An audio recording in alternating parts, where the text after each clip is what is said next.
Gambito elefante. Echemos ahora un vistazo a la segunda jugada que, tras caballo F3, puede resultar intimidatoria. D5.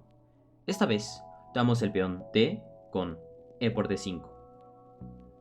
Si dama por D5, caballo C3, dama A5, con lo que tenemos una especie escandinava en la que las negras han expuesto al ataque su peón D5. Un desarrollo sencillo, a base de alfil C4, seguido de enroque, debe ser excelente para el blanco, por no mencionar ideas de ataque a F7 con caballo G5, etc. La alternativa E4, dama E2, es muy molesta para las negras, ya que tras dama por D5, caballo C3, deberán despedirse del peón D4. Hasta aquí, las jugadas mencionadas son malas para las negras, pero disponen de la quijotesca alfil D6. El llamado gambito elefante, a pesar de su nombre que evoca los orígenes del ajedrez en la India, empezó a ponerlo en práctica Jonathan Rogers, un jugador inglés con un nivel de maestro internacional en la década de los 80. Situar el alfil en D6 parece excéntrico, pero la jugada no es en modo alguno fácil de refutar. Las negras desarrollan, defienden E5 y proyectan apoderarse de la iniciativa con el oportuno avance E5, E4. No obstante, la siguiente partida arroja dudas sobre el plan de las negras, ya que, después de todo, han entregado un peón sin garantía alguna de poder recuperarlo. Nota, el ajedrez es un mar en el que un mosquito puede nadar y un elefante puede ahogarse. Dice el proverbio indio. Asegúrese de ahogar al elefante. Katerina Dolishikova, Alexander Yablonski, Kiev, 2005. E4, E5, caballo F3, D5, E por D5, alfil D6, caballo C3, caballo F6, D4. La importancia de realizar jugadas tan vigorosas nunca se valora demasiado al enfrentarse a gambitos. No podemos esperar sentados a que el peón extra gane la partida por sí solo. Cada jugada indiferente permite a las negras reforzar su juego. E4, caballo E5. Las blancas insisten en que el caballo está bien centralizado en E5. Las negras tratan, en cambio, de demostrar que es un objetivo atacable.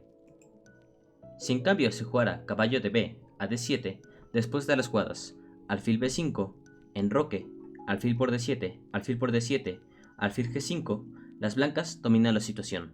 Por ejemplo, alfil F5, G4, alfil G6, había que jugar alfil C8, H4, H6, alfil por F6, dama por F6, entregando localidad antes que soportar G por F6, caballo por G6, F por G6, dama D2, caballo D7, dama F4, caballo por F8, torre por F8, dama E2, torre E8, torre H3. Una instructiva jugada. La torre se sitúa en la tercera fila, restando fuerza a los avances de peón de las negras. H5, torre G3, H por G4, torre por G4, dama F5, F3. Impide alfil H5, aunque las negras no lo comprenden.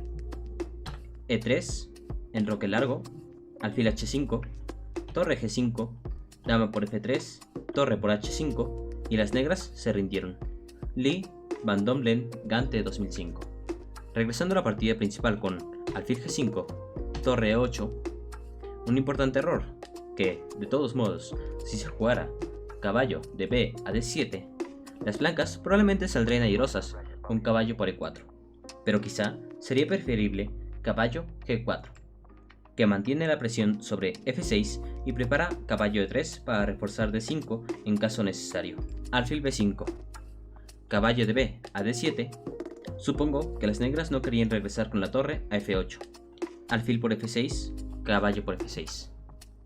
Las negras pierden calidad, pues tanto dama por F6, caballo por D7, como G por F6, dama G4 perderían pieza. Alfil por E8, dama por E8, enroque, alfil por E5, D por E5, dama por E5, F4. Una importante jugada, que impide al negro lanzar un ataque con caballo G4, etc. Dama D6, dama D4, alfil F5, torre de A a D1. Es suficiente. Tras una tenaz resistencia, las negras se rindieron en la jugada 30.